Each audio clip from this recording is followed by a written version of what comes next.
Danas, 16.10. svjetski je dan kralježnice. Pandemija, koronavirus je utjecala na ljude širom svijeta. Radi restrikcija izlaska iz kuće, uveliko je onemogućilo održavanje fizičke aktivnosti i mobilnosti.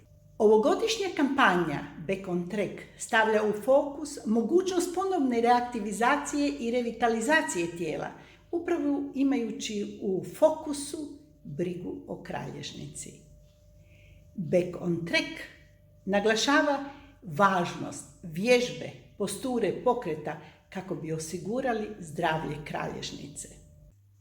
U Poliklinici Terme u Selcu svake godine obilježavamo Svjetski dan kralježnice s jednim ciljem: povećanje svijesti o važnosti zdravlja i funkcionalnog stanja tijela, što omogućuje zdrava kralježnica. A zdravlje kralježnice omogućuje tjelesnu i, jako važno, radnu aktivnost, uživanje u plodovima rada, kao i odmoru.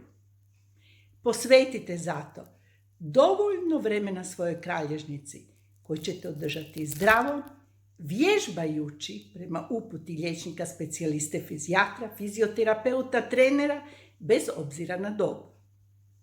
Pazite na pravilne položaje pri radu. Ograničite sjedinje na optimalan broj sati sa redovitim pauzama. Budite aktivni u vrtu, sportu ili nekoj drugoj tjelesnoj aktivnosti, prilagođena vašoj dobi, ali i zdravstvenom statusu. Tim Poliklinike Terme u Selcu i Rijeci ima bogato 30-godišnje iskustvo u dijagnostici, terapiji i prevenciji bolnih stanja kralježnice, kao i stanja nakon operativnih zahvata na kralježnici. Mnogobrojni problemi nastaju upravo kao posljedica sjedilačkog načina života. I zato, ako imate tegobe, bolne senzacije, javite nam se. Naš tim će uraditi individualnim pristupom upravo najbolje rješenje za vas.